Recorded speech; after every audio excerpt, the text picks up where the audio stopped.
Filipi 4 ayat 2-7. Bapak Ibu boleh mengikuti saya membaca. Euodia ku nasihati dan Sintike ku nasihati supaya sehati sepikir dalam Tuhan. Bahkan ku minta kepadamu juga Sunsugos, temanku yang setia, tolonglah mereka. Karena mereka telah berjuang dengan aku dalam pekabaran Injil bersama-sama dengan Clemens dan kawan-kawanku sekerja yang lain yang nama-namanya tercantum dalam kitab kehidupan. Bersukacitalah senantiasa dalam Tuhan. Sekali lagi kukatakan, bersukacitalah. Hendaklah kebaikan hatimu diketahui semua orang. Tuhan sudah dekat. Janganlah hendaknya kamu khawatir tentang apapun juga, tetapi nyatakanlah dalam segala hal keinginanmu kepada Allah dalam doa dan permohonan dengan ucapan syukur. Damai sejahtera Allah yang melampaui segala akal akan memelihara hati dan pikiranmu dalam Kristus Yesus. Di dalam surat ini ada 3 hal yang ingin saya bagikan kepada saudara sekalian. Perintah Tuhan melalui Paulus bagi kita sebagai orang Kristen. Yang pertama adalah bersatulah di dalam Tuhan. Bersatulah di dalam Tuhan. Ayat kedua, Yudea aku nasihati, Sintike ku nasihati supaya sehati sepikir dalam Tuhan. Itu persatuan di dalam Tuhan. Di sini Paulus bicara ada konflik di gereja. Di gereja Filipi ada konflik. Ada 2 perempuan yang tidak bisa setuju satu dengan yang lain. Nah, ini persoalannya. Ini kalimat Paulus yang sangat bersifat personal, saudara-saudara. Dan pastoral, menggembala. Sebelum nasihat ini, kalau kita perhatikan, di tulisan sebelumnya itu Paulus berkata, saudara-saudara yang kukasihi. Bagaimana dia sebagai gembala itu menyatakan diri. Kasihnya kepada jemaat Filipi. Saudara-saudara yang kukasihi dan yang kurindukan, sukacitaku dan mahkotaku. Paulus itu ingat Yudea dan Sintike. Sepanjang tulisannya di awal itu. Dia sebetulnya sudah ingat kedua wanita ini. Paulus dengan kasih dan kerinduan dia berkata, Yudea bersatulah dalam Tuhan. Sintike bersatulah dalam Tuhan. Paulus berkata nama kalian itu sudah tercantum di buku kehidupan loh. Berarti Paulus itu melihat sendiri bagaimana mereka hidup ketika di Filipi. Ketika Paulus masih di Filipi, dia melihat bagaimana Yudea Sintike itu hidup. Bagaimana mereka bukan saja menunjukkan karakter daripada orang-orang yang sudah menerima keselamatan, tetapi juga dia berkomitmen kepada Injil Tuhan. Mereka adalah orang-orang yang giat melayani Tuhan. Mereka berdua bukan hanya menjadi anggota gereja Filipi, tapi mereka adalah pelayan yang begitu giat mengabarkan Injil Tuhan. Mereka pernah menginjili bersama dengan Paulus dan Clemens dan rekan-rekan yang lain. Kalau dilihat dari bahasa yang dipakai Paulus, saudara-saudara, itu berjuang bersama di dalam pengabaran Injil. Itu berjuang, itu artinya bahasa yang dipakai di dalam pertandingan gladiator. Itu sesuatu yang sangat militan sifatnya. Berjuang di dalam pelayanan Injil. Jadi 2 perempuan ini bukan orang yang lemah. Perempuan-perempuan ini adalah orang yang powerful. Nah, saudara-saudara, ini dibukakan sedikit oleh firman Tuhan bahwa semua sifat itu harus dilihat daripada kebaikannya, saudara. Sifat ini ada positifnya, powerful, militan, ya, sehingga gereja itu bisa maju. Tetapi cilakannya, saudara-saudara, Paulus menyadari bahwa jikalau konflik dan tidak mau berdamai, maka ini bisa mempengaruhi seluruh gereja. Kalau kira-kira digambarkan, saudara, militannya itu penginjilan dalam konteks KKR regional, wah, itu mereka itu termasuk orang-orang yang militan. Tidak peduli tempat susah, Injil harus dikabarkan. Mereka rela lewat lautan, hutan, saudara-saudara. Kakinya menginjek lumpur, lewat air sungai itu masuk ke pedalaman. Rela digigit nyamuk, asal Injil tiba. Rela itu lihat air, dalamnya ada cacing, mandi. saudara-saudara. Tidur di matras yang tipis, yang sudah bau, asal Injil bisa dikabarkan. Ini suasana yang sering kita jumpai dalam KKR regional, bukan? Dan Yudea Sintike tidak asing dengan suasana semacam itu. Mereka bersama dengan rekan yang lain berkorban di dalam pengabaran Injil. Yudea dan Sintike adalah pejuang Injil. Orang yang giat melayani Tuhan. Bukan tidak ada konflik. Mereka mengalami gesekan yang berat. Yang bisa berakibat buruk bagi persatuan dan pekerjaan Tuhan di gereja. Seperti relasi suami istri yang sudah tidak bicara lagi satu sama lain. Konflik dalam pernikahan yang bisa mengarah kepada perceraian. Atau dua saudara yang sudah tidak mau bicara lagi. Sama, konflik itu. Itu yang dikatakan Paulus di sini. Paulus ingin konflik di antara mereka selesai. Konflik bisa terjadi di gereja di antara sesama pelayan Tuhan. Tapi yang penting bagaimana kedua pihak menyelesaikannya. Dan bagaimana cara kita menyikapi konflik itu. Ini adalah pertikaian yang sudah cukup serius. Sehingga Paulus harus bicara di sini. Dengan nama. Jarang loh Paulus bicara begitu. Yudia ku nasihati. Sintike ku nasihati. Yang pertama saudara, kita bisa belajar dari kalimat Paulus bahwa ia tidak memihak. Ini penting sekali saudara di dalam mengatasi konflik. Paulus tidak membela yang satu dan menyalahkan yang lain. Tidak ada itu di dalam prinsipnya. Ini yang kita belajar di dalam hidup sosial bersama. Apalagi di dalam satu gereja. Satu keluarga. Namanya konflik tidak terhindari. Tapi bagaimana kita bereaksi terhadap konflik itu. Dan Paulus di sini jelas tidak memihak salah satu. Itu sebabnya jika ada konflik, kita tidak bisa memihak salah satu. Kita tidak bisa pakai ayat firman lalu membela yang satu dan yang lain salah. Seringkali dalam konflik yang terjadi adalah fokusnya kepada dua pihak itu. Yudea Sintike, dua pihak. Saya yang benar, orang itu salah. Saya yang benar, orang itu salah. Bolak-balik membuat konflik makin buruk. Paulus berkata, Yudia ku nasihati. Sintike ku nasihati.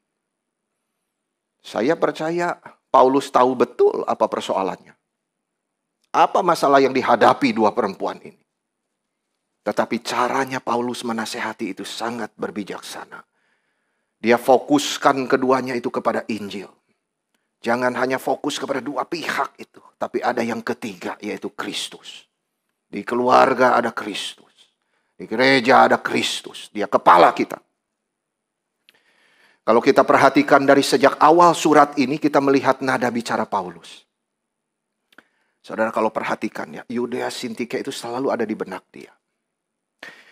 Pasal 1 ayat 27 umpamanya. Saya membacakan untuk Bapak Ibu sekalian. Hendaklah hidupmu berpadanan dengan Injil Kristus. Supaya apabila aku datang, aku melihat.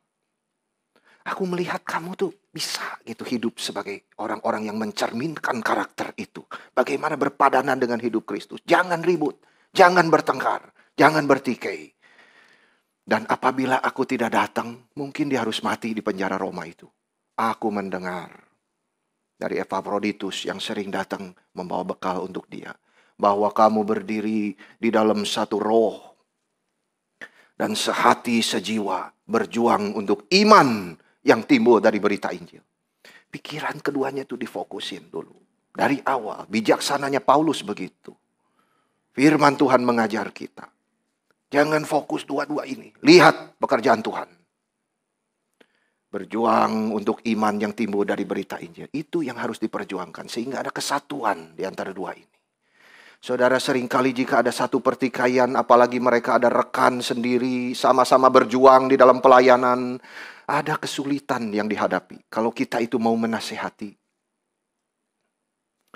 Tidak mudah untuk menasehati. Karena Paulus khawatir mereka juga tidak bisa terima. Apalagi Paulus tidak di sana. Dia sedang berada di penjara di Roma. Jika kita pernah mengalami hal yang sama, kita sulit kasih tahu seseorang itu sesuatu. karena khawatir orang itu tersinggung dan sebagainya. Atau dia tidak ngerti. Kalau kita pernah mengalami itu, maka kita mengerti posisi Paulus di sini terhadap Yudia dan Sintike. Sama-sama rekan seperjuangan di dalam Injil. Paulus berkata, coba renungkan hidup yang berpadanan dengan Injil itu, Yudia, Sintike. Seperti apa seharusnya orang-orang yang sudah diselamatkan, yang namanya sudah terdaftar di buku kehidupan itu. Harusnya sebagai gereja itu kamu hidup teguh berdiri dalam satu roh, sehati sejiwa. Untuk apa? Untuk Injil itu. Itu yang pihak ketiga itu, untuk Injil itu. Kamu fokus begitu. Kenapa mesti ribut-ribut soal-soal yang sederhana itu? Itulah yang aku mau lihat nanti. Kalau aku datang, kalau aku tidak datang, aku bisa dengar kalian sudah bersatu, sehati sepikir. Untuk pekerjaan Injil. Kita semua dipanggil untuk itu, saudara-saudara. Harus hati-hati terhadap semua distraksi di dalam konflik-konflik keluarga, konflik-konflik di gereja. Kita harus bawa fokus kita. Jangan sampai bergeser kepada Injil Tuhan itu. Itu tugas kita yang utama di dalam dunia. Kita bukan dilahirkan untuk mati begitu saja, saudara. Tidak. Kita dilahirkan menerima Injil Tuhan, lalu kita menjadi terang. Lalu di pasal 2 ayat 2 sama juga Paulus dengan bijaksana dia mengkonstruksi bangunan nasihat itu. Sempurnakanlah sukacitaku dengan ini. Hendaklah kamu sehati sepikir dalam satu kasih, satu jiwa, satu tujuan. Paulus belum sebut nama. Tapi Paulus mau bilang, aku bersukacita kalau melihat kalian itu hidup bersatu, hidup rukun, sehati sepikir, satu kasih, saling mengasihi seperti Kristus sudah mengasihi kamu. Itu kalau dimengerti dengan mendalam seperti Kristus sudah mengasihi kamu. Sebetulnya kita itu bisa duduk diam. Bicara segala permasalahan itu baik-baik. Tidak perlu bertengkar. Karena yang bertikai itu dua-dua sudah dicintai Tuhan. Tuhan mau mati untuk dia. Dan sudah menerima dia. Kenapa kita tidak bisa terima dia? Itu maksud Paulus.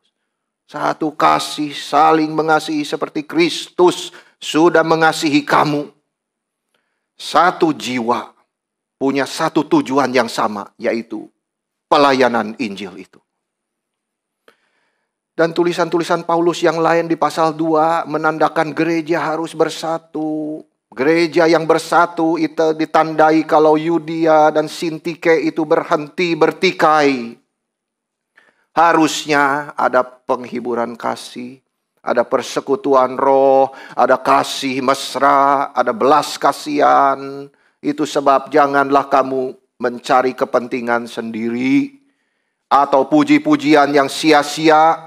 Sebaliknya dengan rendah hati yang seorang menganggap yang lain lebih utama dari dirinya sendiri. Ini semua kita sudah bahas minggu-minggu kemarin. Inilah bijaksana yang Paulus kerjakan di sini. Dia tidak langsung bertindak atas nama keadilan. Seringkali keadilan yang kita pahami itu tidak benar. Kalau disakiti, balas sakiti. Tetapi yang benar adalah membalas dengan kasih. Ini ajaran Tuhan. Paulus seorang yang mengerti sebuah konflik itu bagaimana terjadi dan bagaimana harus diselesaikan. Paulus di surat yang lain telah menuliskan semacam kronologi dari sebuah konflik. Itu bagaimana terjadi. Itu di dalam surat Efesus 4 ayat 31. Dia menuliskan begini, saudara-saudara. Konflik itu bisa dimulai daripada kepahitan. Lalu kegeraman. Lalu kemarahan, lalu pertikaian dan fitnah. Itu hendaklah dibuang dari antara kamu. Demikian juga segala kejahatan. Ini semua kronologinya meningkat terus, logis beraturan. Yang dimulai dari kepahitan. Dengar orang ngomong begini kesinggung. Pahit disimpan di hati. Menjadi satu kebencian yang mulai makin parah. Tidak ada satu sehatian sepikir. Tidak ada pihak ketiga itu pelayanan Injil. Lupa semuanya. Yang dipikirin sakit hatinya. Mulai jadi geram. Lalu menjadi dendam. Disimpan terus. Dan kemarahan yang mengendap di hati itu. Lalu bertikailah. Menjadi terekspos ke publik. Sering kita menyalahkan orang lain. Karena kita lebih pintar menunjuk jari. Daripada 3 jari yang menunjuk diri. Sering kita menyalahkan orang lain. Bikin kita marah. Tetapi sebenarnya mereka hanya mengekspos kecenderungan yang memang sudah ada di hati kita. Itu dosa itu, akarnya. Itu sebabnya jikalau kita sadar Tuhan sudah mengampuni kita, seharusnya bisa duduk dan berbicara. Karena dosa itu adalah akar semua itu. Kepahitan, kemarahan, kebencian, pertikaian, fitnah. Kita tidak boleh menyalahkan orang lain. Kamu yang bikin saya marah. Loh, dia hanya dipakai Tuhan mengekspos apa yang sudah ada di hatimu kok. Supaya Tuhan bereskan keadaan hatimu itu. Besi menajamkan besi. Saudara-saudara. Lalu keluar fitnah, bicara kepada orang lain yang menjatuhkan orang lain. Itu membunuh karakter orang lain. Paulus sadar betul kronologi daripada kepahitan sampai satu kejahatan yang berdosa itu. Hanya satu jalan, yaitu bertobat kepada Tuhan. Agar dia yang membereskan persoalan di hati kita. Bukan di hati orang lain, di hati kita. Paulus akhirnya mengeluarkan isi hatinya. Sudah panjang dia tulis begitu. Dia sebut nama di bagian surat tadi. 2 orang yang sedang bertikai ini. Yudea ku nasihati. Sintike ku nasihati. Sehati sepikirlah kamu dalam Tuhan. Coba fokus kepada pelayanan Injil itu. Paulus tidak cukup sekali, tapi 2 kali dia bicara ku nasihati. Yudea ku nasihati. Sintike ku nasihati. Dia bukan bicara Yudea dan Sintike ku nasihati kamu. Bukan. Dua-duanya balance. Dia tidak memihak salah satu. Yudea kamu ku nasihati. Karena kamu juga ada salah. Sintike kamu ku nasihati. Karena pasti ada salah. Ini sangat personal. Sangat intim. Tidak memihak. Paulus tidak peduli siapa yang salah. Dua-dua saya nasihati di dalam Tuhan. Paulus tidak bisa berkata, Yudea kamu yang salah. Kamu harus minta maaf kepada dia. Ini firman dari Mazmur yang ngomong begini. Tidak ada itu. Atau Sintike kamu yang tidak benar. Aku menasihati kamu berdua. Yudea ku nasihati. Sintike ku nasihati. Rekan kerjaku. Mahkotaku. Sukacitaku. Yang namamu sudah terdaftar di buku kehidupan itu. Masa seperti itu? Paulus dengan sabar, dengan lembut menuntun mereka. Ini menjadi satu prinsip bagi kita, saudara-saudara. Jika sesuatu ketidakharmonisan terjadi, kita tidak boleh menghakimi saudara seiman yang sedang bertikai. Itu hak Tuhan untuk menghakimi. Paulus juga tidak mengelaborasi problemnya. Tidak ada itu. Dia tidak perlu kasih tahu orang lain. Ini 2 orang di dalam Tuhan yang sudah begitu giat menginjili. Ia juga tidak memberi perintah atau memarahi mereka. Atau langsung memihak salah satu dari mereka. Karena mungkin Paulus sudah lebih dekat daripada yang satu. Tidak ada itu, saudara. Paulus dengan bijaksana memfokuskan kedua mereka. Sehati sepikirlah di dalam Tuhan. Ingatlah pelayanan Injil itu. Kamu harus sehati sepikir. Kalau tidak, kamu tidak akan kuat menjalankan pelayanan Injil itu. Di dalam kesatuan ada kekuatan dan kuasa Tuhan bekerja. Ini bagaimana cara Paulus berdiplomatis. Meski Paulus tahu apa problem, dia tidak langsung main hakim sendiri. Selalu ada kasih yang didahulukan. Dan di sini Paulus juga selain tidak memihak dan menasehati dengan bijaksana, ia menggunakan pendekatan dari pihak ketiga. Nah ini penting juga. Siapa pihak ketiga ini? Luka sudah terlalu dalam, saudara-saudara. Harus ada pihak ketiga. Menjadi pembawa damai.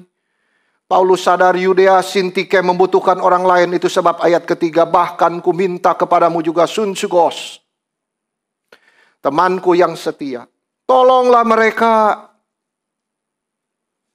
karena mereka telah berjuang dengan aku dalam pekabaran Injil bersama-sama dengan Clemens dan kawan-kawanku sekerja yang lain. Tolong mereka, karena mereka adalah pelayan Injil yang begitu giat. Jangan sampai bertengkar terus. Itu namanya tuh sudah tercantum dalam kitab kehidupan. Itu Paulus. Sunsugos, itu pihak ketiga yang Paulus tarik supaya menolong pertikaian kedua wanita ini. Siapa Sunsugos? Sunsugos itu bukan nama orang, saudara-saudara. Itu pengertian di dalam bahasa Yunani yang artinya seorang yang menanggung beban bersama-sama. Seorang yang rekan yang sejati. Sunsugos. Kita tidak tahu pasti siapa orangnya. Tetapi gereja di Filipi itu tahu. Dan Paulus juga kenal baik. Dia tahu siapa orang itu. Karena pihak ketiga tidak boleh sembarangan pilih. Paulus sebut Yudea, Sintike, dan Clemens. Tetapi pihak ketiga ini tidak disebut langsung namanya oleh Paulus. Tetapi kemungkinan saudara-saudara itu Epafroditus. Jadi Paulus sekalian suruh dia bawa surat. Ayo kamu antar surat ini. Itu orang yang sudah Paulus katakan kepada jemaat Filipi. Orang seperti ini yang sudah merelakan nyawanya sendiri itu. Ngantar surat begitu jauh. Tidak pedulikan bahaya. Harus kamu hormati. Nah ini. Jadi kemungkinan besar orang itu Sunsugos. Itu adalah Epafroditus. Dia sekalian suruh antar surat ini balik ke Filipi. Dan kamu, aku tugaskan, tolong damaikan kedua perempuan itu. Karena mereka berharga bagi pelayanan Injil. Pihak ketiga tidak mungkin boleh orang yang sembarangan. Paulus sangat menghargai Epafroditus. Orang seperti ini harus dihormati. Karena karakternya yang begitu rela berkorban. Maka dia bisa menjadi contoh bagaimana untuk hidup harmonis. Nah saudara-saudara. Sunsugos itu adalah seorang yang hidupnya memang karakternya mencerminkan seorang yang mau korban menanggung beban orang lain. Cocok untuk seorang Sunsugos. Paulus perlu minta pihak ketiga ini untuk masuk menyelesaikan konflik mereka.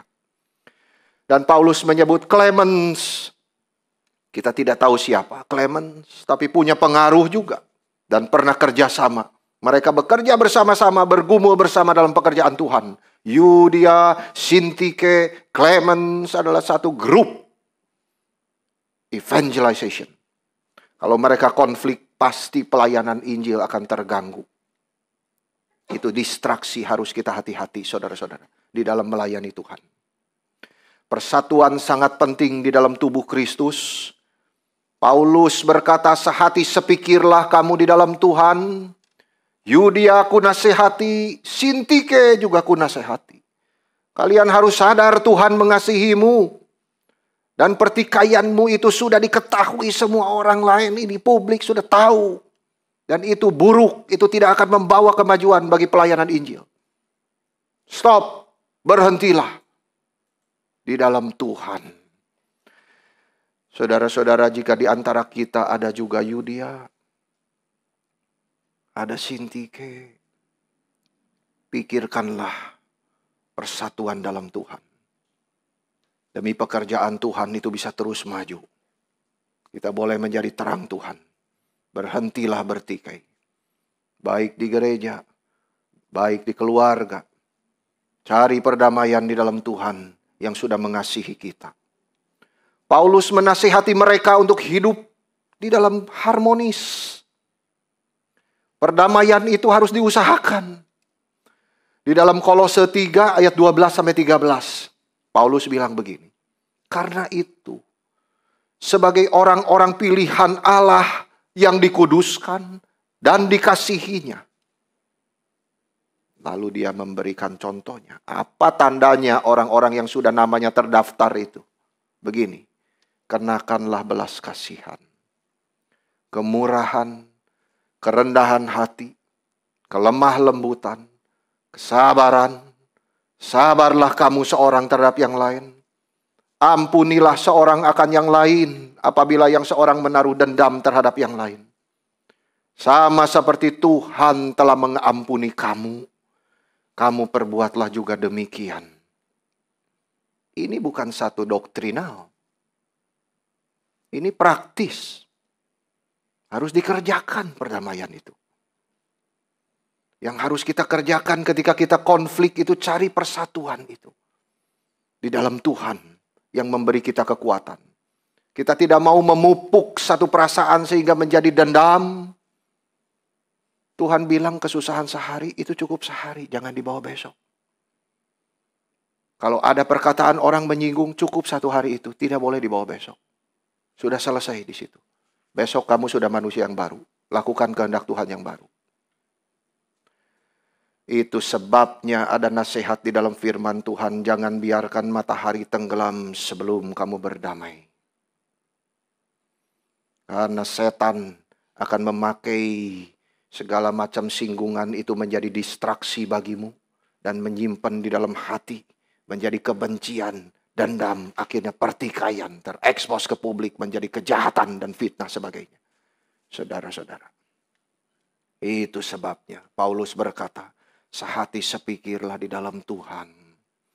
Ini nasihat bagi kita semua. Ini bukan kita harus mengerti doktrin ini itu saudara-saudara, tapi harus dipraktekkan. Hidup kita makin terus dirubahkan serupa dengan Kristus. Ini nasihat firman Tuhan yang pertama bagi kita hari ini. Hiduplah di masa penantian, bersatulah dalam Tuhan yang sudah mengampuni kamu.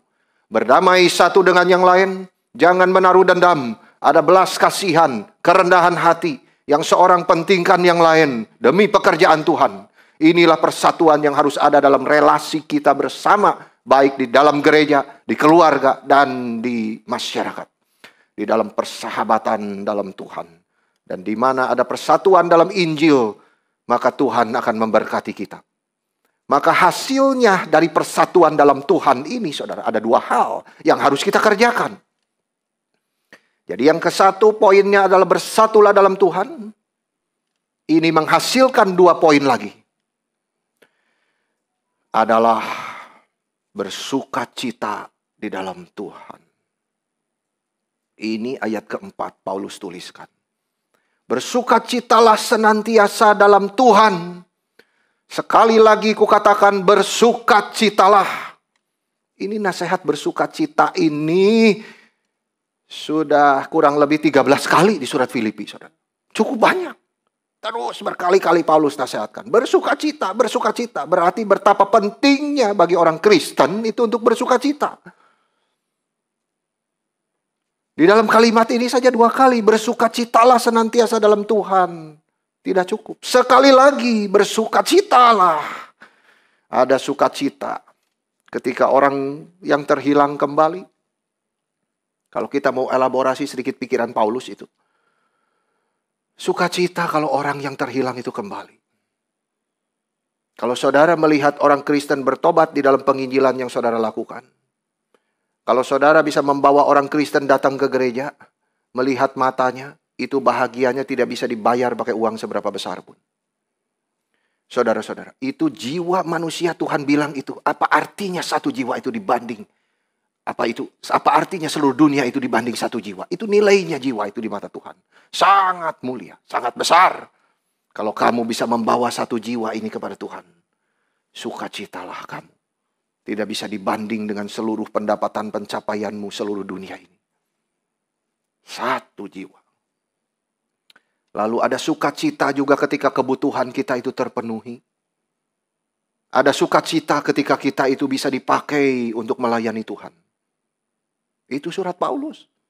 Kita diperintahkan bersukacita dalam Tuhan. Ini yang menjadi rahasianya, saudara. Di dalam Tuhan. Bukan bersukacitalah kamu di dalam keadaan sekelilingmu. Bukan.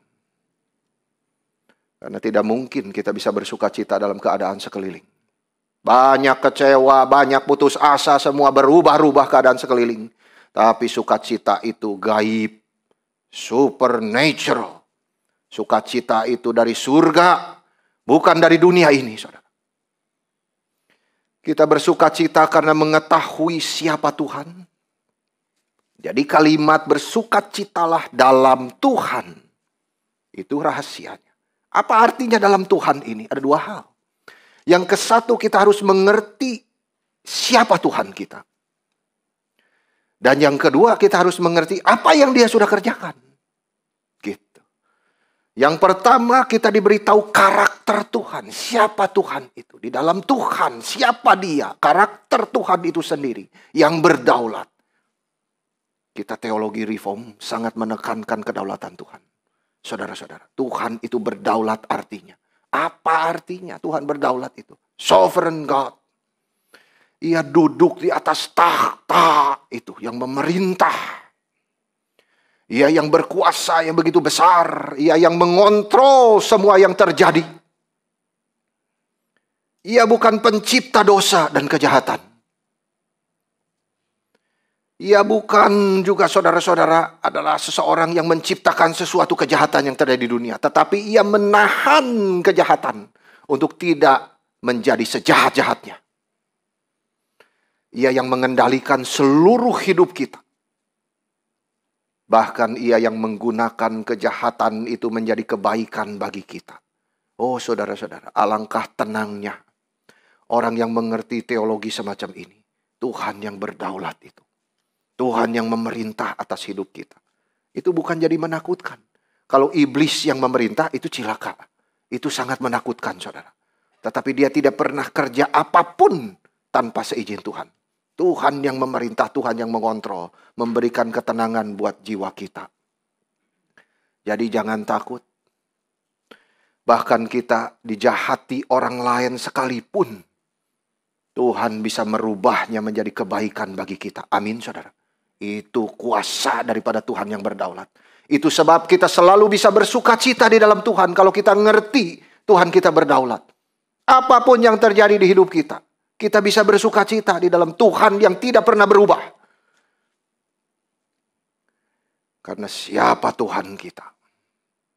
Tuhan tidak pernah berubah-ubah. Tuhan sama kemarin, hari ini, dan hari depan. Tuhan sama yang dipercaya oleh Abraham, Ishak, Yakub itu. Ayub, semua sama. Tuhan yang kita sembah di dalam Kristus Yesus. Ini yang membuat kita bisa tidur tenang di malam hari. Menyodorkan semua problem kita kepada Tuhan. Aku mau tenang Tuhan, mau beristirahat malam hari ini. Karena Engkau yang berjanji, Engkau yang memberikan berkat-Nya pada waktu ia tidur. Orang-orang yang dikasih itu. Kita harus kenal siapa Tuhan yang kita percaya. Berdaulat, besar, agung, mulia. Atas semua yang terjadi di hidup kita. Semua untuk kebaikan orang-orang yang mengasihi Tuhan. Tuhan terus bekerja memelihara kita. Yang kedua, saudara-saudara. Tuhan itu juga terus bekerja di dalam hidup kita. Ia yang sudah mati menyelamatkan kita tidak hanya berhenti di situ. Tapi ia bekerja terus. Ia sudah mengerjakan banyak hal di dalam hidup kita. Kita yang sering tidak sadar. Berapa kali kita tidak jadi mati, kita juga tidak sadar, saudara. Untuk mengucap syukur kepada Dia. Saya sering dengar kesaksian, saudara. Ada orang yang tadinya mau pergi ikut satu kendaraan yang kecelakaan. Malah tidak jadi. Tapi dia kesal banget, saudara, tidak jadi itu. Tapi dia tidak bersyukur. Itu mobil kecelakaan. Mungkin juga tangan kita mau pegang sesuatu yang ada virus COVID-nya tidak jadi. Kita tidak pernah bersyukur. Tidak pernah menyadari berkat cinta kasih Tuhan. Yang terus memberi nafas hidup untuk kita menyelesaikan kehendak Tuhan. Di dalam diri kita masing-masing. Ia selalu menyertai kita. Saudara-saudara, Paulus mengatakan bersukacitalah dalam Tuhan. Paling sedikit ada 4 hal di dalam pikiran dia. 4 hal sukacita itu apa? Yang pertama itu keselamatan. Itu adalah hal yang tertinggi. Kenapa orang Kristen harus bersukacita? Karena dia adalah orang yang sudah diselamatkan. Paulus berkata bahwa dia adalah orang yang sudah diselamatkan yang tujuannya untuk meninggikan Kristus. Itu tercantum di dalam 1 ayat 19 surat ini. Kesudahan semuanya ini ialah keselamatanku. Dan Kristus dengan nyata dimuliakan di dalam diriku, baik oleh hidupku maupun matiku. Jadi kenapa tidak bisa bersuka cita? Kalau hidup dan matimu pun sudah dijamin. Dan itu dua-duanya akan membawa kemuliaan bagi nama Tuhan. Sandarkanlah diri kita kepada Tuhan, saudara-saudara. Keselamatan itu menjadi salah satu intisari daripada kita bersuka cita. Yang kedua, itu adalah Tuhan akan datang kembali. Nah, ini parusia. Ini yang kita nikmati di dalam masa Advent juga. Tuhan kita akan datang kembali dan mengubah tubuh kita. Ini tercantum di dalam pasal 3 ayat 20 sampai 21. Hei, sadarlah saudara-saudara, karena kewargaan kita adalah di surga. Sekali lagi Paulus terus fokus kamu. Kamu itu orang surga. Bukan hanya orang Indonesia. Kamu itu juga orang surga. Dan kamu sedang menantikan Tuhan mengubah tubuhmu menjadi serupa dengan tubuhnya yang mulia itu. Ini yang menjadi salah satu lagi dasar untuk kita bersuka cita. Selain keselamatan yang sudah kita terima, itu yang tidak bisa digoyahkan, saudara. Jikalau orang dunia sama-sama tidak bersuka cita, kenapa kita orang yang sudah diselamatkan sama-sama juga tidak bersuka cita? Justru kita berbeda itu di dalam hal itu. Kesatu intisarinya keselamatan. Yang kedua itu adalah Tuhan akan datang kembali menjemput. Itu harus disadari setiap hari. Tuhan bilang di sini Tuhan sudah dekat loh. Yang ketiga, saudara-saudara, itu tercantum di dalam pasal 4 ayat 11, ayat 13, ayat 19. Intinya kebutuhan dia sudah dipenuhi oleh Tuhan. Dia di penjara bisa ngomong begitu. Apalagi kita semua yang masih tinggal di rumah yang baik. Tergantung bagaimana kita memahami sesuatu kebutuhan itu, saudara. Paulus yang di penjara dia bilang, Tuhan Allahku memenuhi segala keperluanku menurut segala kekayaan dan kemuliaannya dalam Kristus Yesus. Luar biasa. Dia tidak bergantung keadaannya itu. Saya tidak cukup. Kenapa kita selalu tidak puas, saudara-saudara, dengan hidup kita? Karena kita selalu men-set target dan goal yang terlalu tinggi, yang kita sendiri tahu tidak bisa dicapai. Paulus tidak. Menurut kekayaan dan kemuliaanmu ya Tuhan, aku puas. Engkau sudah memenuhi segala keperluanku yang kubutuhkan untuk menjalankan panggilanmu di dalam dunia ini. Stop. Itulah yang membuat dia bisa bersuka cita. Bukan hanya hal yang di atas-atas, tapi juga di bawah. Dia sadar Tuhan sudah memenuhi kebutuhannya. Yang keempat, ia sendiri dipakai Tuhan untuk melayani. Dan juga rekan-rekan yang lain dipakai Tuhan itu menjadi sukacita Paulus yang besar. Dia tuliskan itu. Clemens semua. Yudea, Sintike, mahkotaku, sukacitaku.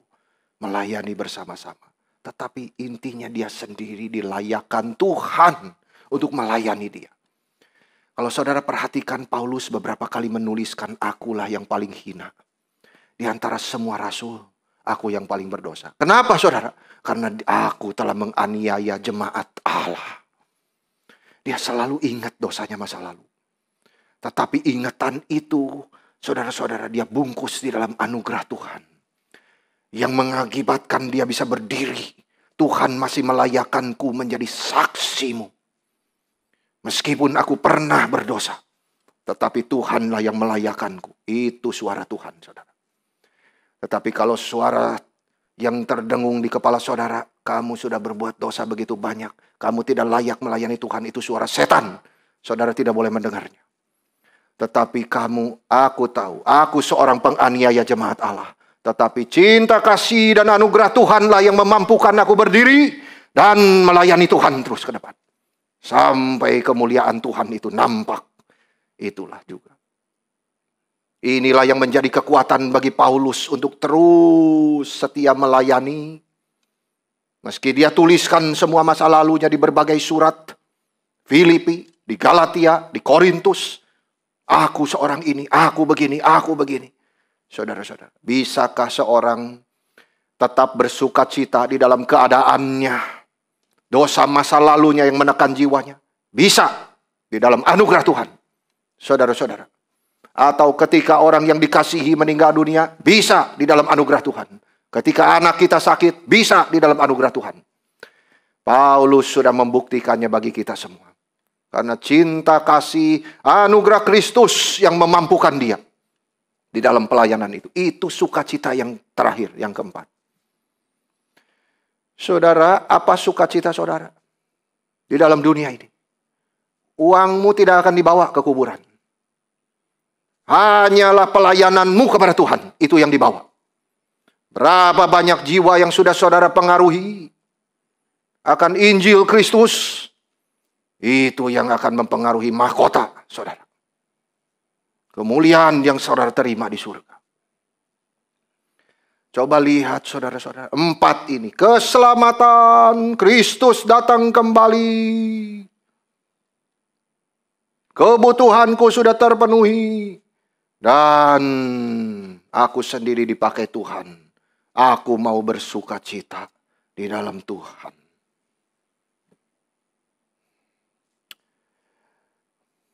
Coba lihat saudara. Paulus waktu menulis surat ini segera menghadapi hukuman mati. Sudah divonis itu loh. Sama seperti kita sudah divonis kanker. Hidupmu 1 bulan lagi. Tapi semua keadaan itu tidak mengganggu dia untuk bersuka cita. Sukacita, sukacita, sukacita di dalam suratnya. Semuanya dia tuliskan. Karena 4 hal tadi. Keselamatan. Tuhan akan datang kembali mengubah tubuh kita. Sadarlah hidup ini hanya sementara. Kita semua pengembara saja. Dan ketiga, keperluan kita semua yang dibutuhkan, yang cukup untuk kerjakan kehendak Tuhan, sudah diberikan. Yang keempat adalah kita masih dilayakan melayani Tuhan. Itu harus bersyukur, bersukacita. Paulus bersukacita dalam Tuhan karena persatuannya dengan Kristus. Dia begitu dekat dengan Tuhannya. Ia yakin keselamatannya. Ia yakin Tuhan akan mengubah tubuhnya. Ia tahu Tuhan mencukupkan kebutuhan dia. Ia sadar Tuhan sudah mengampuni dosanya dan masih layak memakai dia untuk pelayanan Injil. Itu luar biasa saudara-saudara. Fakta pencobaan berat di dalam hidup terus menghimpit hati kita, bukan? Hilang pekerjaan, relasi keluarga terganggu. Bagaimana bersuka cita? Saudara, sukacita bukan artinya kita tidak pernah menangis. Itu salah besar. Yesus pernah menangis di dunia ini. Paulus, semua rasul, saudara-saudara. Ada waktu untuk tertawa, ada waktu untuk menangis. Tapi kita yang percaya Tuhan, bahkan di tengah kesulitan ada air mata, tapi sukacita itu akan kembali. Meskipun air mata itu ada, sukacita itu akan kembali saat kita menyerahkan segala kekhawatiran kepada Tuhan yang akan memelihara kita. Saudara-saudara, bukan artinya hanya jiwa-jiwa saja, karena jiwa dan tubuh itu satu.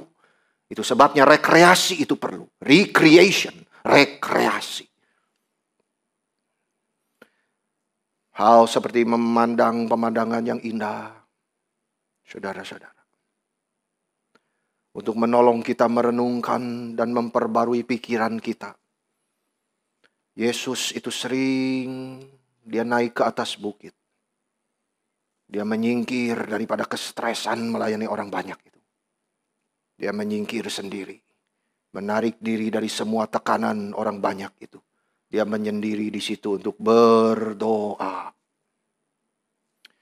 Pasti ada waktu untuk menikmati alam yang indah.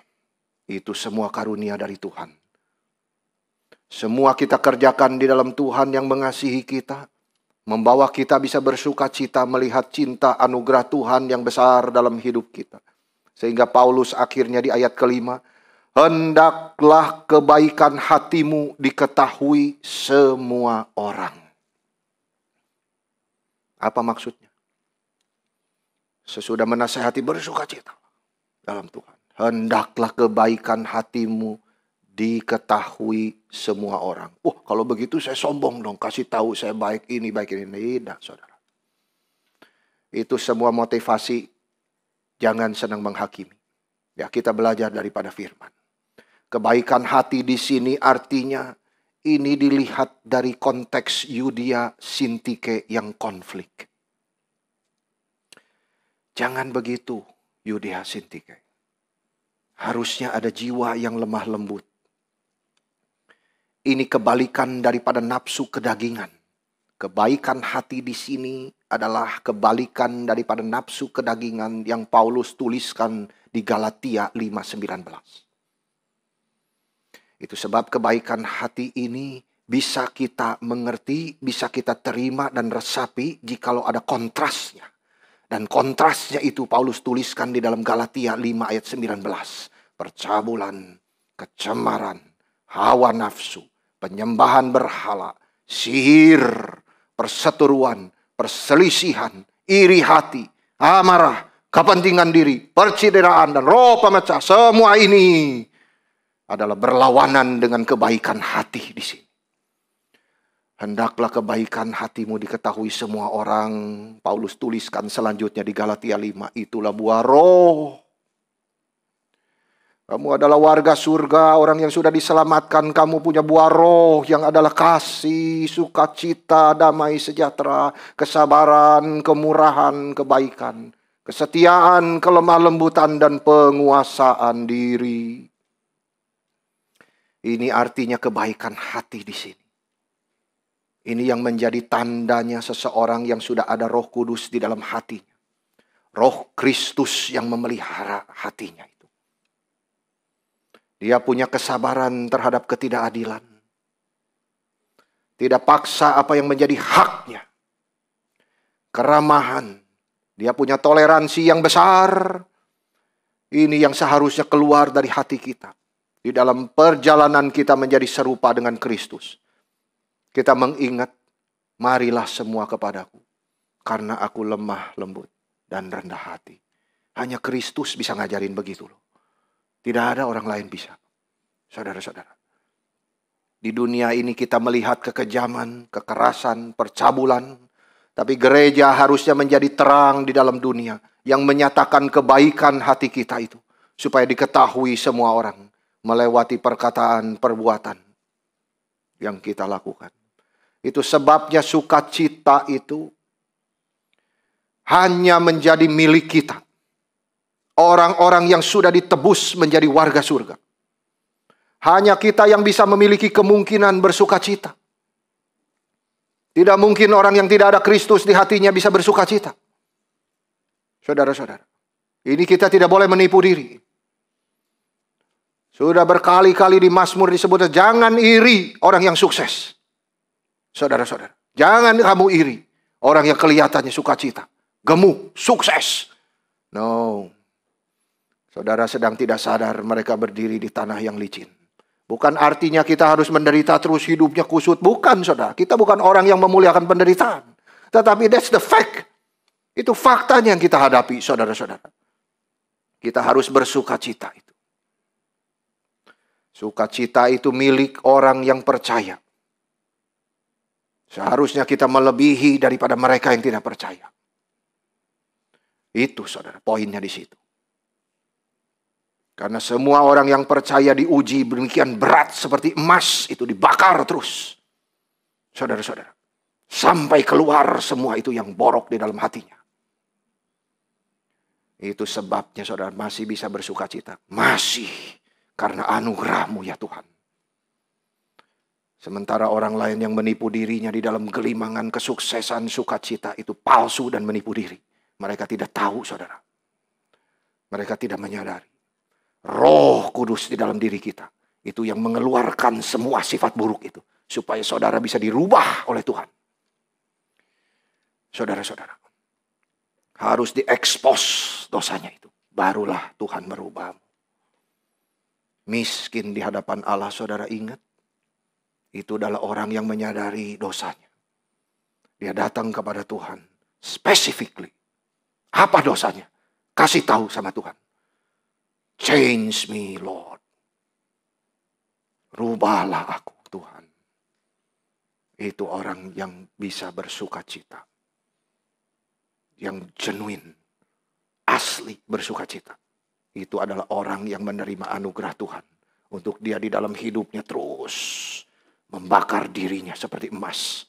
Yang dibakar oleh api yang panas itu. Sehingga murni terus dimurnikan. Dan itu menjadi satu kemuliaan bagi seluruh gereja Tuhan. Paulus berkata, Tuhan sudah dekat. Kamu harus bisa bersuka cita itu. Sehingga kamu berbeda dengan dunia ini. Karena kamu adalah terang di dalam dunia yang gelap. Tuhan sudah dekat. Hendaklah kebaikan hatimu diketahui seorang. Terang. Tuhan sudah dekat itu. Itu sebabnya kita harus menunjukkan terang itu kepada dunia. Jangan hidup seperti dunia. Karena dunia ini sedang lenyap dengan segala nafsunya. Dunia ini akan terus bertambah jahat dan jahat. Saudara jangan percaya, oh dunia akan menjadi baik dan baik. Salah besar, saudara-saudara. Alkitab sudah menyatakan dunia ini justru makin terus bobrok. Makin jahat dan jahat. Orang makin tidak mau Tuhan. Tidak mau firman yang benar. Orang maunya datang ke gereja entertainment. Menghibur dirinya, saudara-saudara. Dari kesulitan Senin sampai Sabtu. Kiranya Tuhan dipermuliakan di dalam ibadah kita senantiasa, saudara-saudara. Kita adalah orang-orang yang sudah diselamatkan berbeda dengan dunia yang terus bertambah jahat dan jahat. Yang bisa bersuka cita. Kita adalah orang-orangnya. Dan menjadi terang. Itu sebab kita menuju kepada poin yang terakhir. Kita berdoa, Tuhan cepatlah datang. Yang pertama bersatulah di dalam Tuhan. Yang kedua bersukacitalah di dalam Tuhan. Itu tanda orang Kristen sejati. Dan yang ketiga berdoa dan mengucap syukur senantiasa. Ayat ke-6 di sini. Janganlah hendaknya kamu khawatir tentang apapun juga. Tetapi nyatakanlah dalam segala hal keinginanmu kepada Allah. Dalam doa dan permohonan dengan ucapan syukur. Kita sedang hidup di dalam dunia yang penuh khawatir. Ada orang yang memang lahir dari keluarga yang panikan. Juga sudah diturunkan sifat manusia juga berbeda-beda, saudara. Tetapi nasihat kitab suci ini adalah sama. Berarti semua manusia itu ada tendensi untuk khawatir. Dan kekhawatiran itu bisa berubah makin menjadi-jadi. Paulus berkata, jangan khawatir tentang apapun. Loh. Jadi bukan berhenti jangan khawatir saja. Jangan khawatir apa? Tentang apapun. Hari depan yang kita tidak tahu, jangan khawatir. Keadaan finansial, jangan khawatir. Kita harus tanggung jawab tetap untuk memikirkan hari depan. Bukan artinya jangan khawatir, oh iya sudah, saya lepas tanggung jawab. Biar Tuhan yang pelihara, saya tidak usah. No. Saudara tetap harus bertanggung jawab. Untuk mengerjakan apa yang menjadi tugas kewajiban kita untuk hari depan. Tetapi kalau sudah khawatir, ini artinya stres yang berlebihan. Terhadap hal-hal yang belum terjadi ini. Ini menunjukkan sebenarnya kita tidak percaya bahwa Tuhan memegang hari depan kita. Tadi kita sudah melihat karakter Tuhan kita itu berdaulat. Dia yang mengatur, dia yang memelihara hidup kita. Sekarang kalau kita khawatir seperti itu, berarti kita sedang tidak mempercayai dia yang berdaulat itu. Kita seperti menjadi ateis di dalam praktek hidup kita. Kita tidak percaya Tuhan punya rencana yang indah. Tetapi kita menjadi putus asa dan tertekan. Ini maksudnya khawatir yang dimaksud Paulus itu. Jangan kamu khawatir semacam itu. Apakah saudara sedang khawatir? Kita harus menolak untuk khawatir ini sehingga mengganggu hidup kita. Ini surat Paulus bukan hanya jangan khawatir, apapun itu dalam segala hal. Itu semua serahkan kepada Tuhan. Seperti tangan Tuhan itu sedang diulurkan kepada kita. Kita belajar untuk menyerahkan kekhawatiran kita semuanya. Itu detail kepada Tuhan. Itu harus dipelajari, saudara. Karena hati kita itu senang pemegang kekhawatiran kita. Itu harus dipelajari satu disiplin itu. Menyerahkan kekhawatiran itu. Oh, kita tidak mau. Saya yang usaha Tuhan. Itu sudah terbukti salah. Kita tidak bisa usaha baik di dalam keselamatan kita. Dan hal yang lain. Kamu hanya anugerah Tuhan. Kenapa susah untuk dilepas? Kita serahkan kekhawatiran kita kepadanya. Kita sedang belajar bagaimana percaya kepada Tuhan yang berdaulat itu. Tuhan, inilah semuanya. Biar Tuhan yang menata ulang hidupku, hari depanku. Aku mau ikut Engkau. Apapun keadaanku. Serahkan bukan artinya kita tidak ada tanggung jawab apapun. Tapi tetap kalau diperlukan, pergi ke dokter. Kalau diperlukan, makan obat. Itu anugerah Tuhan. Tanggung jawab kita. Serahkan kepada Tuhan, itu tanggung jawab kita. Untuk mengerjakan sesuatu. Di mana kita harus menggunakan anugerah Tuhan. Dan mengucap syukur terhadap segala anugerah itu. Meskipun Tuhan belum menjawab apa yang kita minta. Serahkan ini berarti hal yang praktis, saudara-saudara. Kadang kita pikir terlalu sederhana. Aduh Tuhan, masa saya menyerahkan masalah seperti ini? Saya tidak suka seperti ini. Aduh, masa hal yang simpel? No. Di hadapan Tuhan tidak ada hal yang simpel. Itu berguna bagi kemajuan hidup kita. Iman kita terus dimurnikan. Tidak ada hal yang terlalu kecil bagi Tuhan. Kita bisa berdoa kepada Tuhan untuk semua hal. Tuhan sudah bilang di sini segala hal. Paulus berkata, nyatakanlah keinginan kita kepada Tuhan dalam doa dan ucapan syukur. Jangan khawatir dalam apapun juga. Itu sebab secara spesifik Paulus memberi kita perintah. Apa tanggung jawab kita. Karena bukan hanya jangan khawatir saudara-saudara. Tapi juga ada tugas yang Tuhan berikan kepada kita. Yaitu apa? Berdoa. Dengan permohonan yang spesifik. Oh Tuhan berkatilah aku. No. Apa? Berkat apa yang kamu mau? Itu sebab bahasa roh tidak ada tempatnya di sini saudara. Doa yang dimengerti. Doa yang keluar dari pergumulan hatimu. Yang engkau sendiri tahu ini pergumulan saya Tuhan. Spesifik. Bring to God. Doa dengan permohonan spesifik untuk Tuhan mengambilnya. Dan kemudian Tuhan mengerjakannya untuk kebaikan bagi kita. Kita percaya kepada Tuhan yang sudah menjanjikan kita hal yang baik. Kita menanti kehendak Tuhan dinyatakan. Maka Paulus memberikan kita kegunaan dari doa dan mengucap syukur. Yang terakhir di ayat 7. Damai sejahtera Allah yang melampaui segala akal akan memelihara hati dan pikiranmu dalam Kristus Yesus. Itu damai yang diberikan Tuhan. Damai yang dihasilkan melalui doa. Damai yang akan merubah hati kita itu. Tidak tentu itu merubah keadaan. Saudara-saudara. Damai sejahtera yang kita terima itu tidak tentu merubah keadaan sekeliling. Keadaan di luar bisa tetap sama. Mungkin usaha tetap rugi. Anak masih sakit. Relasi buruk. Tetapi hati kita menjadi damai. Itu janji Tuhan. Doa. Saudara-saudara. Hati kita dijauhkan dari tekanan yang tidak perlu itu loh. Manusia itu sering ingin khawatir sendiri. Doa kepada Tuhan secara spesifik. Maka kita dijauhkan dari tekanan itu. Emosi kita, pikiran kita dirubah oleh Tuhan. Kita tidak perlu tertekan. Tuhan yang memberikan damai sejahtera di dalam hati kita. Tertekan, terlalu berat, itu mengakibatkan bunuh diri. Dan orang yang tertekan itu tidak tentu, saudara, harus orang yang gagal. Banyak orang sukses bunuh diri. Jadi betapa pentingnya damai sejahtera dari Tuhan itu. Bukan saja dampaknya terhadap hati kita, saudara.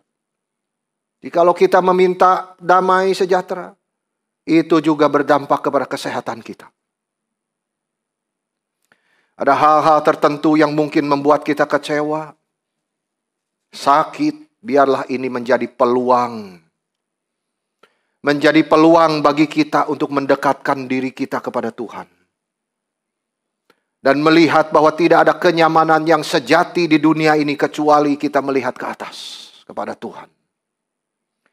Kita mungkin mengalami kekhawatiran di zaman COVID ini. Di masa tua kita, hari depan kita. Tapi pesan firman Tuhan hari ini, saudara-saudara, sehati sepikirlah kamu. Bersukacitalah dalam Tuhan. Jangan khawatir, tapi berdoalah senantiasa. Ini memberikan kita harapan baru, bahwa Tuhan ingin kita serahkan semua persoalan kita kepada Tuhan.